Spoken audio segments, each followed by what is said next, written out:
My name is Lindsay. Makulit, pero may puso. Handang makinig sa mga kwento mo. Alam mo, feeling ko kailangan mo na siyang iwan kasi it doesn't make sense. Ang kwento sa lihim ng liham. Mahal kong Lindsay. Ako nga po pala si Pamela, but please, call me Pam. Gusto ko lang po sanang ihinga itong sama ng loob ko sa boyfriend ko. Alam mo, DJ Lindsay, sa 3 years namin ni boyfriend, okay naman yung pagsasama namin.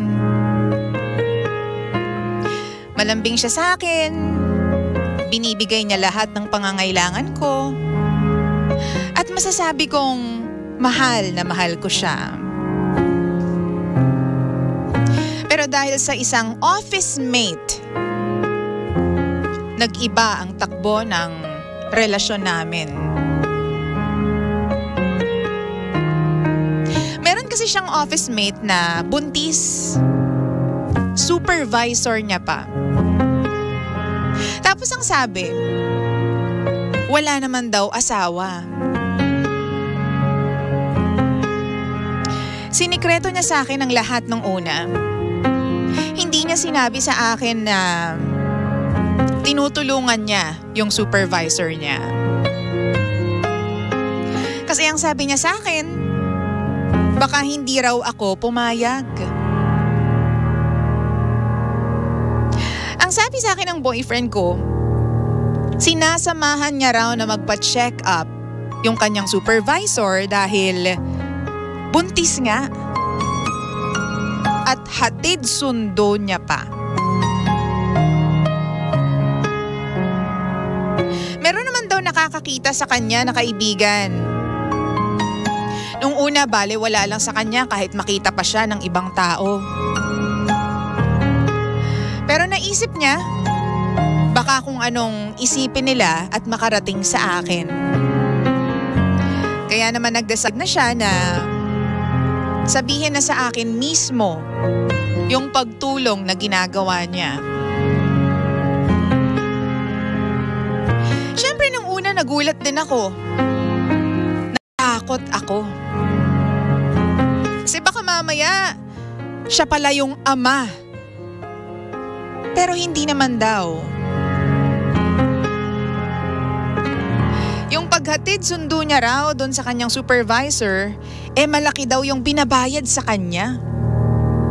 Kaya daw ginagawa niya kahit hindi niya naman trabaho. At isa sa dahilan ay napangakuan daw siya ng promotion sa oras na manganak na yung kanyang supervisor. Kumbaga, nagpapakas si boyfriend para umangat yung kanyang posisyon.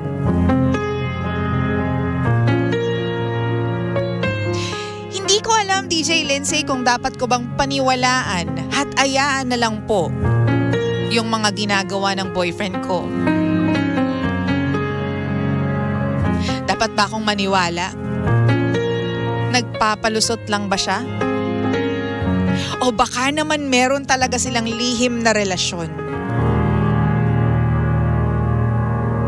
Pipigilan ko ba yung boyfriend ko sa ginagawa niya? Ilang buwan na lang din, DJ Lindsay, at manganganak na po yung bisor niya. Di ko alam kung meron ba siyang ibang tinatago? O baka naman kailangan ko lang talagang magtiwala sa boyfriend ko.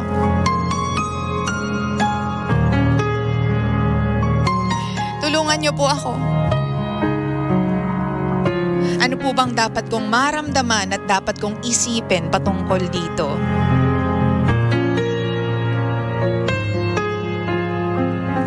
Ako po si Mayan. At ito ang lihim ng aking liham.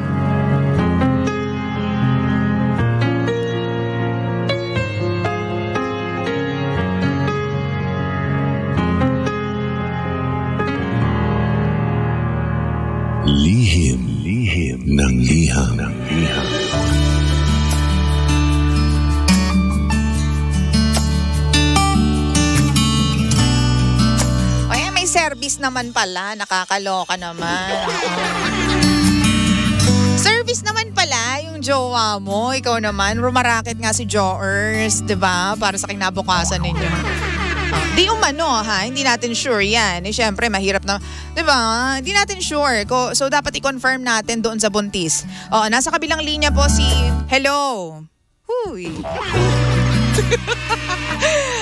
Ay nako, hindi natin alam talaga kung ano yung katotohanan dyan. Pero ito ang alam natin, 17 Cambots. Makaraan po ang alas 9 ng umaga, 9:17 on the clock. Wow! Ano nga bang gagawin mo kung ikaw yun nandyan sa ganyang sitwasyon? Paniniwalaan mo ba yung boyfriend mo? O talagang hahayaan mong yung negative na pag-iisip ang mamayani sa inyong relasyon, di ba? Kasi alam mo, hindi ko naman talaga masisisi itong si Mayan kung meron siyang naisip na ganun. Bakit ngayon lang kasi sinabi? Bakit hindi open yung lalaki kung promotion naman pala yung kapalit, di ba? Ang siste, di ba kapag halimbawa merong something na nakaka-excite doon sa buhay ng lalaki, ang tendency is that ikikwento niya agad sa jowa niya, di ba? Baby, mapopromote ako, kailangan ko lang daw samahan yung supervisor ko kapag magpapa-check up siya kasi wala yung asawa niya. O hindi siya pinanagutan, masama kasi ugali nun. Mga ganyan. Uy, charing lang. Diba? Dapat excited ka nga sa mga ganyang pagkakataon tapos talagang ichichika mo agad sa jowa mo. Kaso ito, matagal niyang tinago. Hanggang sa na-realize na lang na teka lang, ang daming nakakakita. Baka mamaya kung anong isipin nila. So alam mo yun, late reaction. Well, hindi naman natin masisisi dahil minsan may mga lalaking patanga-tanga sa mga desisyon. Diba? Hindi nila alam yung mga consequences ng mga ginagawa nila. May mga ganyan talagang lalaki. Hindi ko po nila lahat ha. Oo. May mga lalaki na advanced thinker. So, ano bang masasabi mo tungkol dito sa problema ni Mayan? Tulungan natin siya kasi nakakapraning at nakakaaning yung ganyang setup ha. Okay Hindi mo alam kung ano ba, niloloko ba ako nitong jowa ko? Baka naman siya yung tatay, di niya lang sinasabi sa akin. Bakit naman masyado siyang talaga bang merong promotion? Di natin alam, di ba? Kung ako sa'yo, tulungan natin siya. Good morning muna kay Ate Faye Lara. Good morning kay Kuya Winifredo Sarmiento. Good morning DJ Lindsay watching from Cebu City. Hello! O sabi naman ni Arch, may mga lalaki na pure talagang intentions para tumulong. Isa na ako doon. Wala namang mali siya sa ginagawa but understandable that you feel that way dahil tinatago o tinago sa'yo. In any case, take the situation at face value at magkaroon ka ng faith sa jowa mo. The truth will ultimately come out anyway. Sabi naman po ni Cha Mitch, good morning DJ Lindsay, ang ganda-ganda niyo po. Ay, Ay, nako. Sabi dito, sender baka ikaw ang kabit. Joke lang po. Baka nag-double trabaho lang yung boyfriend mo kasi pag na-promote siya at nakaipon kayo ng boyfriend mo, papakasalan ka na niya. Baka yun lang naman yun. Hindi natin alam. Sabi pa dito, nako, kung ako sa'yo, dapat tanungin mo ng maayos yung boyfriend mo kung totoo ba yung mga sinasabi niya. Kasi para kang iniputan sa ulo ng boyfriend mo kung nagkataon nga na hindi totoo yung mga sinasabi niya. Gusto ko yung para tayong ibon. Sabi naman ni Darwin, kung wala naman siyang tinatago yung boyfriend mo, Mayan, bakit involved ba yung promotion niya sa trabaho, sa supervisor niya? Diba? Yan nga yung sabi ko kanina. Oo, palakasan ng dating niyan for me. Actually, mahal mo yung boyfriend mo, kaya natural lang ganyang feeling. Maging totoo man yan, totoo naman sana yung boyfriend mo. Tandaan, maraming marites dyan sa trabaho niya at pwede nila itong isumbong sa'yo. Wow! At saka kung maraming nakakakita sa kanila, di ba parang ano yun, marami din magchuchuchu na, kaya lang naman na-promote yan kasi ikaw ba naman ihatid sundo mo yung bisor mo eh. Sino ba naman hindi mapopromote? Yung mga ganyan. Di ba? Wala lang. Para sa mga laging nag-iisip ng sasabihin ng ibang tao, I'm sure mababanggit yung mga ganong bagay. Sabi naman ni Bernadette, good morning DJ Lindsay. Ganito gawin mo, girl. Samahan mo si jowa kapag hinahatid niya at sinundo kahit 2 times lang. Doon mo malalaman kung may relasyon talaga sila. Alam mo naman, instinct natin mga babae, di ba? Pag kumabog ang dibdib natin, yun na yun. Kabahan ka na, di ba? Sabi ni Diesta, tiwala lang dapat, girl. Alam mo, feeling ko, kasi ang pinagpipilian mo is baka mamaya siya yung tatay or baka dahil nga lang sa promotion. So, alin doon yung mas matimbang? Alam mo, minsan yung pakiramdam, kung ano yung mas dominant na nararamdaman o feeling mo, yun yung sundin mo. Alam mo, nangyari sa akin to kahapon eh. Hindi ko alam kung pinagtitripan lang ako nung masahista ko. Sabi niya, edi nung una, syempre makikipag-bargain ka dun sa presyo ng masahe. Wow! Syempre, di ba? Pwede naman ganyan. Tapos, ang nangyari is nag-gum up kami dun sa presyo. Pero nung pagkatapos na nung massage, iba na yung presyo na sinasabi niya. Tapos, kausap siya sa cellphone, napapunta daw siya sa ospital, ganyan. So ako, ang ending, parang sabi ng puso ko at saka ng isip ko, sige na, ibigay mo na lahat yan, mag-tip ka na lang, kasi ibibigay naman yan sa'yo ni Lord 1,000 folds, ganyan. Wow! Baka nga mamaya nasa ospital nga. Pero merong maliit na tinig. Merong sound din na nagsasabi sa akin na, kunin mo lahat ng sukli. Kasi pinagtitripan ka lang niyan, hindi totoo na nasa ospital si ganyan. So, mas malakas yung feeling ko na, sige na nga, bigay na nga natin, share your blessing. Kesa doon sa voice na nagsasabi na, kunin mo yung sukli, ganyan. Wag ka na mag-tip, ganyan. Kasi ang mahal nga nung masahe niya. Tapos nangyari, wala, nanalo pa rin yung sinasabi ng puso ko na, sige na, bigay mo na lang kasi kikitain mo pa yan, siya nangangailangan talaga. So, go mo na yan, at least nakatulong ka. So, yun yung nangyari, binigay ko na lahat. Hindi ko na kinuha yung, sabi ko, sige, okay na, sa'yo na yan. Oo, okay na. Tapos wala na akong ibang sinabi. Oo. So, that goes the same with you, girl. Kung ano yung mas malakas, para sa akin lang to di rin naman ako perfect when it comes to pag-ibig, no? Kaya nga, ilang beses tayong nasaktan na. Pero para sa akin lang, kung ano yung mas malakas na voice na naririnig mo in your head and yung nararamdaman mo sa puso mo, yun yung sundin mo. Kasi walang tatalo dyan, friendship. Diba? Sabi ni Mickey, importante nagsabi at naisip niya pa din na ang nararamdaman mo. That's the point. Maghinala ka man, alam mo na, 'di ba? At 3 years na naman kayo at alam mo na talaga yung ugali ng boyfriend mo. Ikaw ang makakaramdam niyan kung nagsisinungaling or hindi. Magmasid ka na lang at na hindi niya alam. Minsan tumulong ka din, 'di ba? Samahan mo din para alam ng supervisor niya, 3 kayo, di ba? Join them. Ha. Sabi ni Wapo, what does your woman instinct tell you? Visits the OB/GYN are usually only once a month. How often are these trips? Sabi niya. St. Lindsay ang dating ng person. Ay, sabi ni Wapo ako yan. Sabi ni Arch. Sabi naman ni Mit, hi DJ Lindsay. Hello.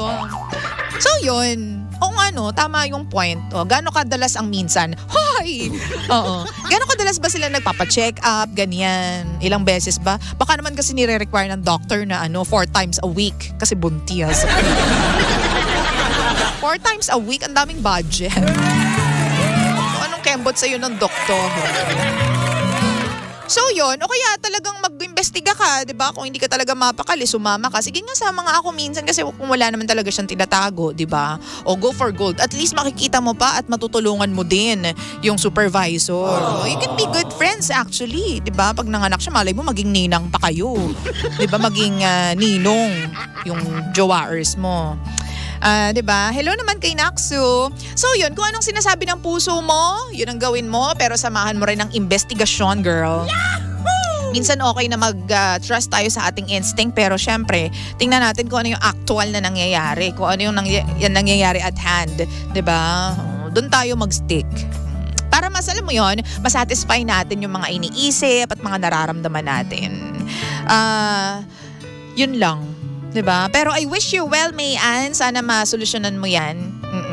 At the end of the day, kung talagang nagsisinungaling naman yung boyfriend mo, lalabas at lalabas din ang katotohanan. Kung talagang siya yung ama nun, malalaman at malalaman mo yan. Hindi madamot ang langit sa signs. At lalong, kung naging mabuting jowa ka naman at mabuting tao ka naman, na hindi mo na kailangan pang hanapin ang sagot sa mga katanungan mo. Kusang ipapakita yan sa'yo ng universe. Okay? Wow! Tulad ng lagi kong ina-advise, magdasal ka lang. That's the ultimate thing. Dasal lang palagi, friend. Kasi siya lang naman talaga nakakaalam at siya din si Lord din yung magpapakita sa atin ng kung anong dapat natin gawin. Diba? Ganun yun. 9:26 na po ng umaga, saying hello kay Irene Villanueva. Sabi pa dito ni Arch, actually si Arch ay nasa medical side sa US. Sabi dito, if the pregnancy is high risk, more frequent visits are required. Yes, Your Honor.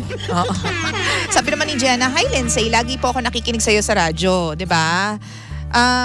Kaso wala na audio ngayon. Need ko manood ng live mo. Radyo lang sapat na. Marinig ko lang ang boses mo. Uy, you're so nakakakilig naman. Thank you so much. Nakikinig ako habang nagwo-work dito sa Taipei. Taiwan, Thailand tuloy. Eto kasing si Toby. Kung ano yung pinagsasabi na bansa kanina, may pagpaplano pang aalis daw kami. Pero na-realize namin na, malalaman natin sa mga susunod na panahon. At syempre naman, kasama niyo pa rin po nag-iisang girlfriend mo sa radio. My name is Lindsay. This is Lihim ng Liham. Once again, Mayan, we wish you well at sana matahimik ng iyong puso. Huwag ka mag-alala. Sakali man na ma-fall out of love yung boyfriend mo sa'yo at mas piliin niya yung supervisor, at least you gave your 101% to him. Siya naman ang magdadala nun, hindi ikaw. At least, naging honest ka sa kanya. Diba? Sa isip ko'y bakit ikaw pa rin tanging lang